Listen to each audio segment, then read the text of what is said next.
Hey everyone, welcome back. Today we're talking about the TikTok M2 app, a completely new version of TikTok being developed specifically for US users.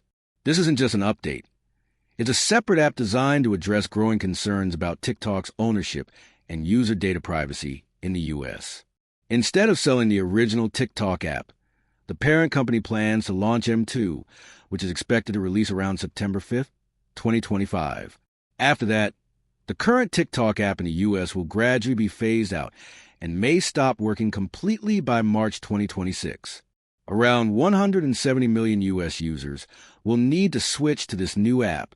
Now, M2 is likely just an internal code name, so the final name might change. It's also unclear if other countries, like those in Europe, will get their own versions too. Final concept.